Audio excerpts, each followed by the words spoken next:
Hello, Squirrel Tribe. So we do have some breaking news to start off with, then we're going to jump into a couple of very important things today. But first off, President Vladimir Putin and Kim Jong-un signed a pact, okay, obliging Russia and North Korea to aid each other in case of aggression against them. Basically, a need for munitions to use against Ukraine is pushing Russia's leader to deepen his ties with North Korea, raising alarms in the West. The text of the agreement was not immediately released. Now, quickly, the reason I think this is important is because you may not know, or maybe you do, but the U.S. has one of these pacts with the Philippines. And what is interesting about that is that just a couple days ago, China and the Philippines had a little scuffle, a little altercation, if you will, in the waters. And I look at that in a certain aggressive, what is the word? Not underhanded, but passive aggressive. There we go. Passive aggressive way for China to get to the U.S. And let me explain what I mean by that. So China, it goes after a naval or a ship of that belongs to the Philippines, or Filipinos, belongs to them. And if China were to go against the Philippines, right, and we as the USA have a pact with the Philippines that we will basically come to their defense no matter what, whether it's something that is happening on land, air, or sea, we are supposed to come to their defense. China would know this, and instead of China coming directly at the U.S., they're going to go for the Philippines, and we then are involved in this conflict with China by a roundabout way via the conflict with China and the Philippines. That to me is extremely interesting, especially now that you have Russia and North Korea making their own pact. All these pacts are going to be an issue in the future as World War III, kicks off, which a lot of people believe it's already kicked off in small little pockets here, Ukraine and Russia with Israel and Hamas and Palestine and all these other things. And now China in the Philippines and everything else. You just never know when it's bubbling now, when it's going to basically boil over. It's anybody's guess, and hopefully it doesn't happen, but we got to cross our fingers on that. Now, the next thing I want to mention is a lot of people may not care about this, but I think it's not interesting, that's a completely wrong word, but I think it's important to bring up that Willie Mays unfortunately passed away yesterday. He was 93 years old. Baseball, if you guys don't know anything about baseball, he played the majority of his career for the Giants. He's from Birmingham, Alabama. And there's actually something in Birmingham, Alabama tomorrow on Thursday having to do with baseball. I don't remember exactly what it was. I'll look it up and put it in the pinned comment though. But unfortunately, he did pass away. People considered him to be one of the greatest all-around players of all time. You hear a lot about Babe Ruth and other players, but Willie Mays, according to the majority and the experts, was the number one best baseball player that has ever lived. Now, another thing I do want to mention is today is June 19th, aka Juneteenth. And for those who don't know what Juneteenth is, it is the official National Independence Day for Black Americans is what it comes down to. It's a federal holiday here in the United States, so you will notice that a lot of places will be closed today on Juneteenth. It's celebrated annually on Juneteenth since it became a federal holiday. And it's just important to know. So if you're out and about and you wonder what some of the signage you may see or some of the visuals you may see, some of the parades you may see, they are for the Black Independence Day. They're calling it the Second Independence Day. That is what that is for today. Now listen, we've talked about Ohio here a lot, mainly because of the train derailment, the Norfolk Southern train derailment in East Palestine, Ohio on February 3rd, 2023, and the subsequent intentional release of the chemicals into the land and the subsequent intentional setting of fire on those chemicals into the land. And I've mentioned this name numerous times, so it's not going to be a surprise to you when I mention it again, but last Sunday, just a few days ago, last Sunday morning in Michigan, Senator J.D. Vance out of Ohio made his VP bid for the Republican Party in hopes of being Trump's right-hand man. Even though previously, y'all may not know this, or you may, a lot of you follow politics very, very closely, and a lot of you are from Ohio, so hi, Ohioans. Ohioans? Sure. Even though Vance previously referred to Trump as America's Hitler. It's very interesting that he wants to go from, claiming Trump as America's Hitler to now wanting to be his right-hand man. Just going to put that out there like that. Now, voters were warned by Vance at the People's Convention a couple days ago that Democrats are trying to turn our home into a shithole. His quote, I do apologize for the wind. I didn't put the fuzzy on my microphone that's here. A lot of you have asked what this little black square is. It is the microphone that I have here, my DJI. So that's what you always see right here, side note. And I don't have the wind diffuser on it. So if it gets windy, I'm sorry. Now, other contenders right now for the right-hand man for Trump or the vice presidency go to Senator Marco Rubio out of Florida. You have Senator Tim Scott out of South Carolina, which a lot of people don't watch Saturday Night Live. I'm a fan of Saturday Night Live. I used to watch it all the time as a child. Some of the skits are funny, some of them are not, but it is funny watching them do the political skits because they will aim it at everybody, whether you're left, right, down the middle, in the back, in the front, whatever, they don't care. But the guy who does the Tim Scott impersonation, it's hilarious every single time. Anyway, you also have Governor Doug Burgum of North Dakota. And let's not forget the most recent one that a lot of people may be, gung-ho about.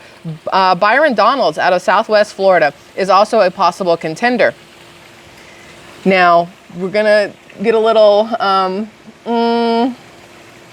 I don't know how people are going to feel about this, but I'm going to read you this article that I came across earlier today, all right? So just know these are not my words. This is an article that I came across, but I want you guys to hear what this says. I came across it today, and I just want to read you the headline to start off. You ready? Trump's campaign has lost whatever substance it once had. There's no 2024 equivalent of build the wall or lock her up. I saw that, and I was like, I wonder which direction this article is going to go. Because when it says Trump's campaign has lost whatever substance it had, my very first thought was, okay, this is a left-leaning journalist / author, journalist, if you want to call him that, / author who is writing this. Because the term whatever substance sounds snarky, right? Doesn't that give you like a little snark to it? So I decided to read it. This is off the website, The Atlantic, which... upon more perusal of said website, definitely a left-leaning website. There's no doubts about it. But anyway, all of these are excerpts from the article on the Atlantic website, and I'm curious what you guys think on this journalist's take on Trump and his campaign. So I'm going to read these things, and then I'll let you know when we're back to me and my thoughts. All right, so here we go. Even Trump seems to acknowledge the hollowness of his latest run. This is a quote. In 2016, we had a great campaign. It was mostly about the border, he said recently in Nevada. And I did such a good job that in 2020, where we got millions of more votes than we did in 2016, but I couldn't talk about the border. In a strange sense, Trump's campaign resembles the one that his rival Hillary Clinton ran in 2016. One big problem for Clinton was the criticism that she had no compelling goal for her candidacy other than that she wanted to be president. Trump's campaign now is about nothing as much as his desire to be president again. He's running because he feels that the presidency was stolen from him in 2020 and because it will afford him a desperately needed legal shield. Even Project 2025 is about the accumulation of executive power itself rather than any particular policy goal. Just like for Clinton, this might be enough to win Trump a majority of the popular vote. Unlike for her, it might carry him to the White House, but it doesn't offer a great deal of inspiration or fun. All right, so that's the end of the information from the article. Now, let me be the first to say that in all honesty, the only thing that Trump needs as his campaign slogan, I'm not Biden. That's all he needs. He doesn't need a build a wall, drain the swamp, make America great again. None of that. All he needs is I'm not Biden. That's my personal opinion, all right? That is more than enough for the majority of people who have had to withstand the destruction of America over the last 4 years to take Trump seriously in his presidency role or his bid for presidency, right? That's just my thought on that. Anybody who is on the fence right now between who they want to vote for, whether it's Biden, whether it's Trump, whether it's Kennedy Jr., and it's very windy. Look, my hair is like a little whatever. You have to look at the policies. We've talked about this. Don't look at the slogans. Don't look at what they're technically promising to do. In my opinion, look at what they have done. You have 4 years of Trump previously in office to look back on and say, okay, this is what transpired while he was in office, and this is the pros and the cons of what happened. And you have 4 years of Biden. I guess I should have gone the other way because this is my right and this is my left. 4 years of Biden, and you can go, look what he has done, the pros and the cons. Although, as somebody who doesn't claim to be any specific party, I will say I don't see very many pros when it comes to Biden, and there are a whole heck of a lot of cons. And in the beginning, I wasn't sure that Trump could do anything good because he was a businessman, not a politician. And you step back and you look at it, what are politicians known for? Lying out their butts, right? And businessmen, generally speaking, there's a little, treachery there sometimes also, but they have a tendency to want to do things correctly so that things don't fall apart. Whereas politicians, they could really give two craps at the end of the day, in my personal opinion, on if things fall apart or not. They will fill you up with false hopes and false promises, and then, sorry, couldn't make it happen. Whereas a lot of time businessmen will be like, hey, listen, I'm gonna make this happen, and they will move heaven and earth to make it so, right? So look at the last 8 years, divide it up between the two, and see what your thoughts are on the pros versus cons, and that should help you in November of this year. There's a lot of political talk right now, and a lot of it is, well, you're either left or you're right. You're either conservative or you're liberal. You're either a Democrat or you're a Republican. You're either this or you're that. And I don't feel personally that's the case. I feel like there are so many people right now who are not either or. They're just confused on what is actually happening in our country, what they want to happen in our country. Nobody's confused on what they want to happen in our country, but they're hoping that they can vote for the right person to do what needs to be done for our country. And when you hear these conversations, when you hear that, I hope that the next person can do what needs to be done, that automatically instills the thought that the current person is not doing what needs to be done. Whether you're a Democrat or Republican or independent or whatever else, if you're having the thought is, I hope the next term works out better, that should tell you exactly who you should not vote for. And that's, again, just my opinion. Nobody has to agree with it. If you're a Democrat, good for you. If you're a Republican, good for you. Independent, good for you. It's not going to change how I feel about you as a person. I mean, if you suck as a person, if you're a complete, raging, just absolute piece of trash, then, there's that. But if you're not, and you just happen to believe certain things or want certain things, that doesn't generally, in my opinion, change who you are overall unless you act a certain way. Then we got problems, right? Now, off the topic of politics, we're going to move over a little bit. So I saw this. I'm just going to show you this picture. See if I can get it to pull up here. I saw this picture, right? And I was like, oh, look, another Star Wars movie.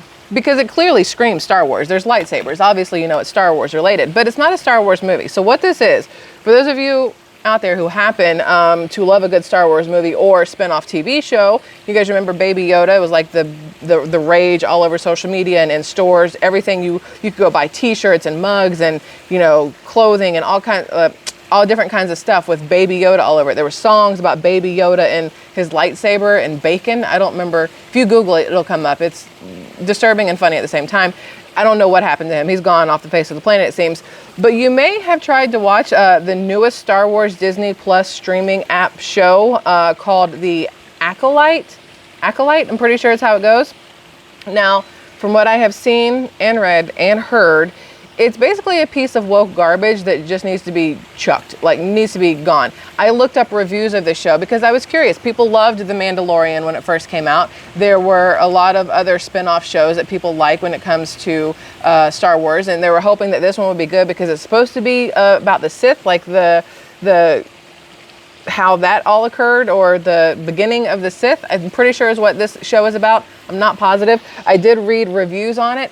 I have never seen so many one-star reviews in my entire life. When you have 52,407 people, I remember the number, that say this is absolute trash, yet they are die-hard either Disney fans or die-hard Star Wars fans, it tells you that something has gone horribly wrong here. So this new TV show, from what I have gathered, is basically, it's basically full of left propaganda is what it sounds like, what it's been shown to be. You have two moms raising two daughters who one is good and one is bad and all this other stuff. And according to everything I've read, it's just extremely woke. So I'm very curious if any of you that are watching are Star Wars fans. I used to like Star Wars when I was younger. I thought they were great. They had like campy humor in them, and I liked the fighting scenes and everything else.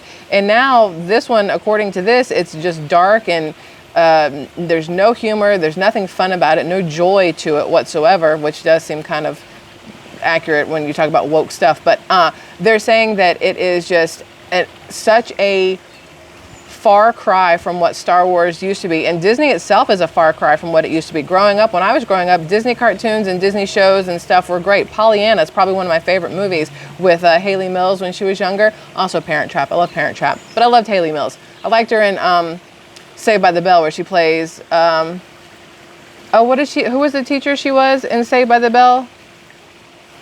Oh, I can't remember. It's literally right here. I can feel it right there, and I can't get it to here. I can't remember. It's fine. If you know, just let me know in the comments. I'm sure somebody out there knows.